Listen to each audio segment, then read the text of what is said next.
Hey, springtime's here, and you know what that means? That's right, spawning bass. Yeah, it's the thing that a lot of us look forward to because catching bass off beds and sight fishing can be really, really exciting, be a heck of a lot of fun. So let's talk about that a little bit. First of all, the majority of the spawn happens when the water temperature is in the upper 50s, say 58 degrees to 62 degrees. In that range. That's generally when the majority of the bass spawn. And I emphasize majority because, nature has a way of taking care of itself, and so not all bass spawn at the same time.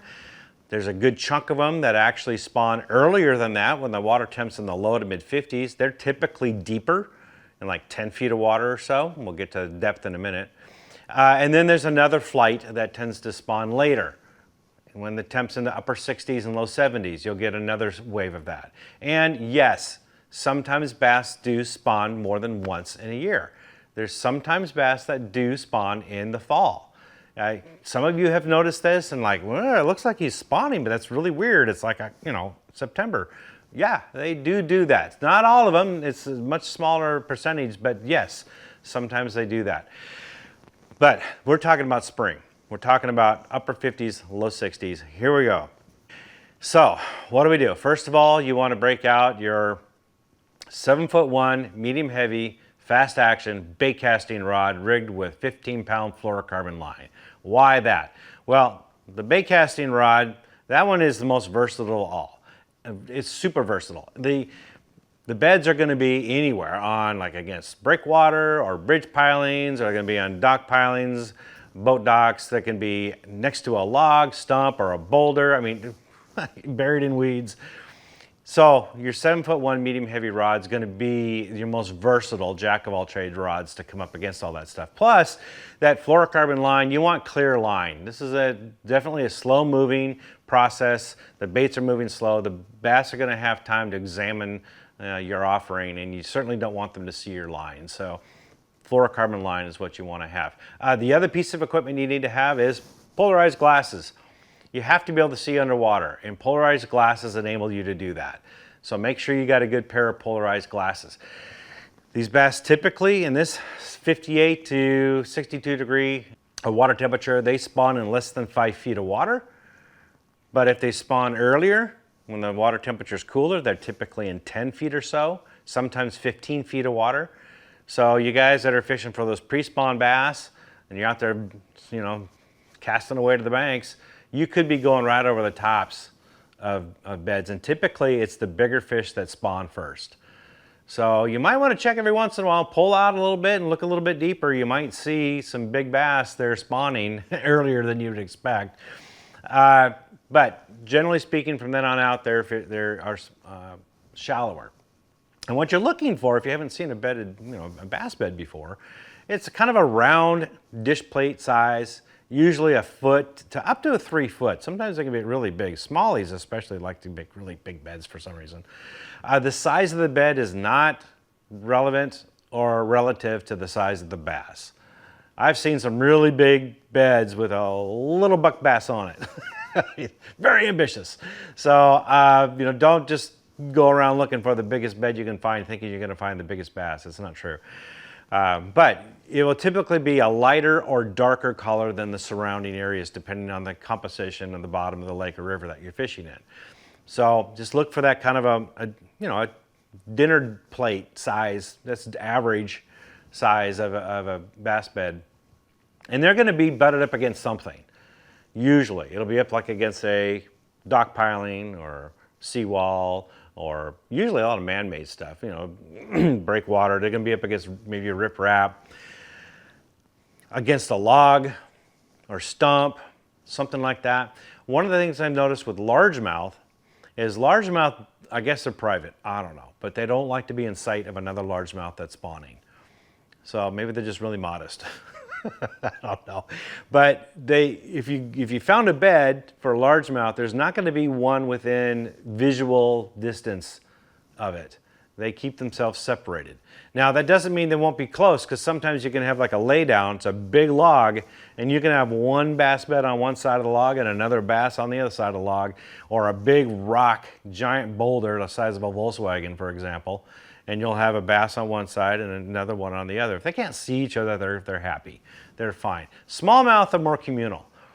I've seen smallmouth they find a good area and they just all attack, and they're all having a fun time, and they can all see each other, no big deal. I've noticed smallmouth prefer a gravel and real hard bottom. Yeah, they will skip over areas if your lake or river has an area that's got a lot of good gravelly bottom to it, or rock bottom, scattered rocks, something like that. They gravitate to that first. That's an area they prefer. Largemouth are not as picky, and just a solid bottom is what they need. So even if it's kind of a soft bottom, if they can fan away the silt and you get to a harder bottom, they're good to go. One way to tell is to take a look at what kind of vegetation is growing in the lake bottom. You know, lily pads tend to grow in a little bit softer bottom.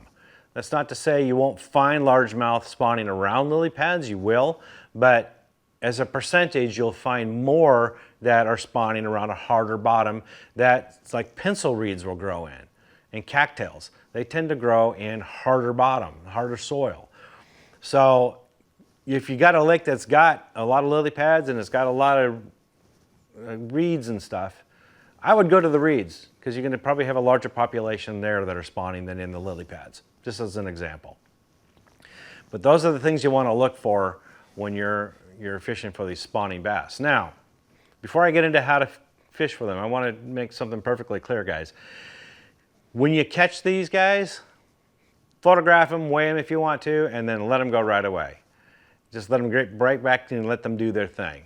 Because, you know, you want them to replenish and keep the fishery healthy, so don't take them. I mean, come on, man. Because if you take them, then they're out there to guard and defend the nest. Nest raiders will come, decimate that entire nest, and, you know, you've destroyed a lot of bass by keeping one. So just let them loose. Now, how to catch them. Several different ways, but first of all, I mentioned that bait caster. So this is where pitching really comes in handy. I've done a lot of videos on how to pitch and how to get better at pitching, and now we put it to the test. Because what you're going to do is you're going to be about 7 to 10 foot away from the bed. Don't get right up on it. If you do, the bass may not spook, and if he doesn't spook, he still sees you, and he's going to be a lot less apt to bite if you're right up on top of him. So back away as much as you can where you can still kind of see him. Now you make your pitch. The lure's going to be like a tube or a small plastic, like a lizard. That works really well.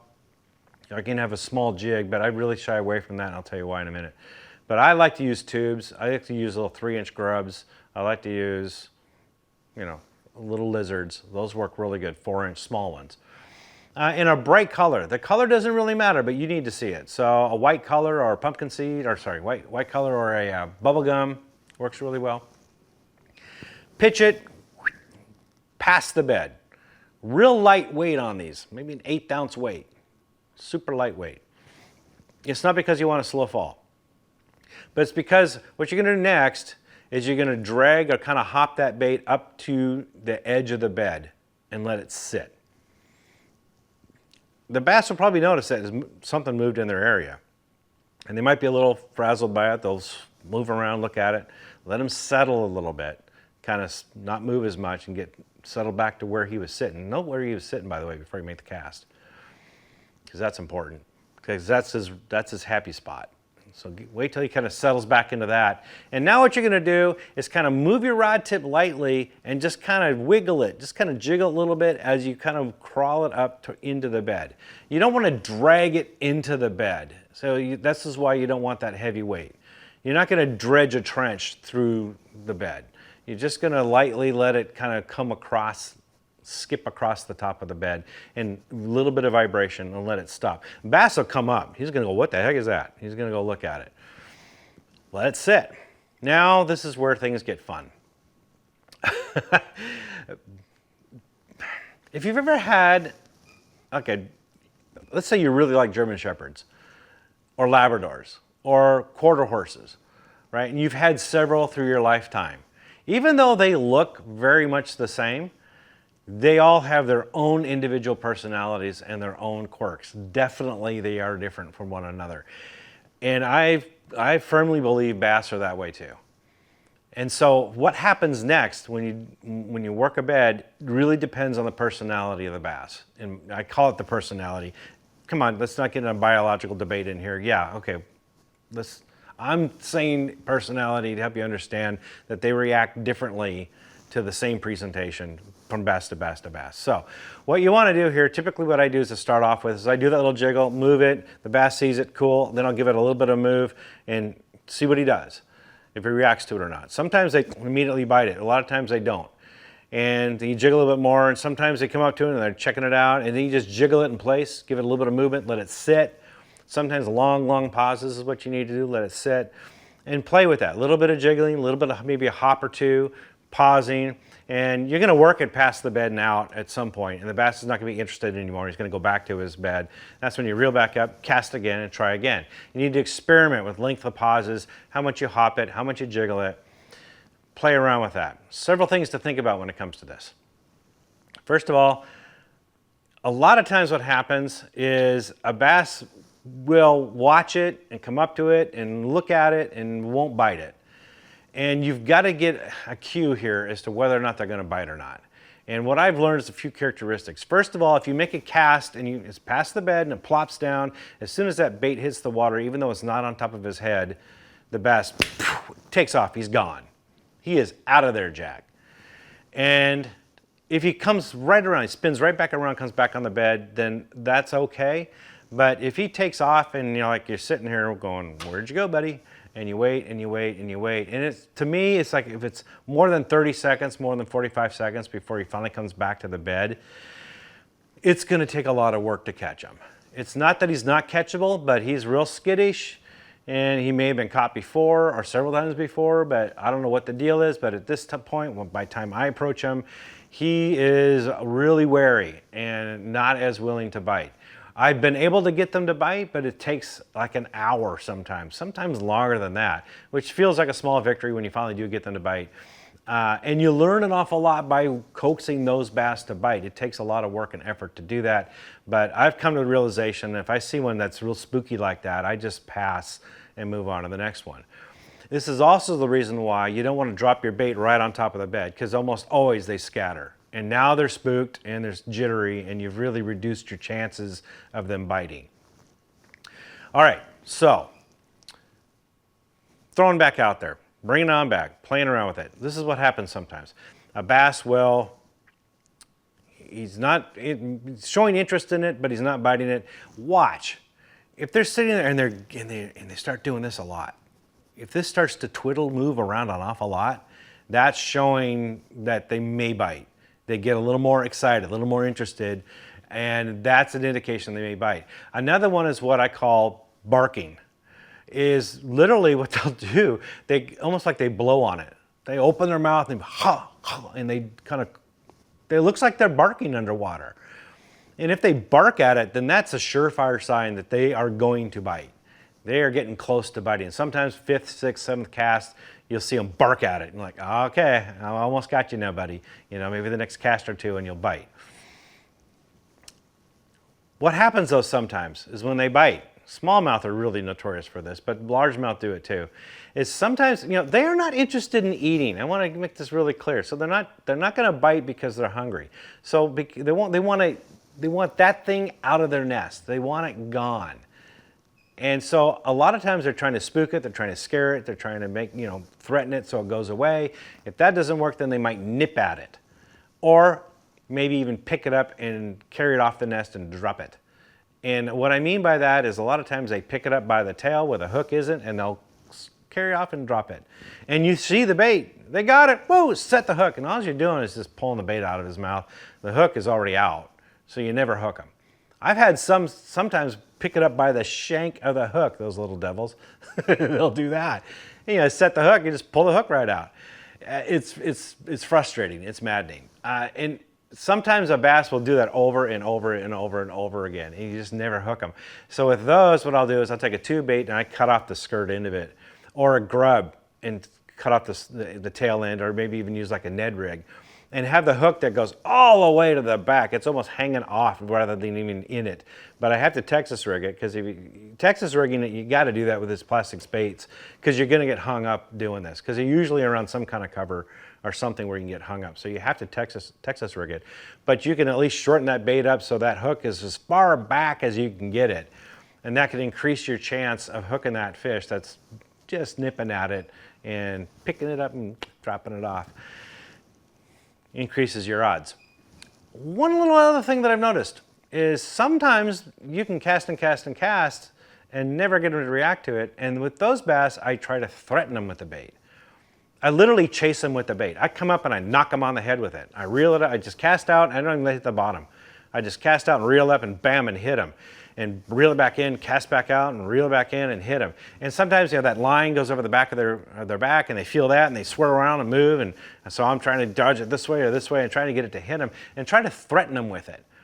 And sometimes that happens. What will happen is on the 6th, 7th, 8th cast of doing that, they'll spin on it and just grab it, and you got them.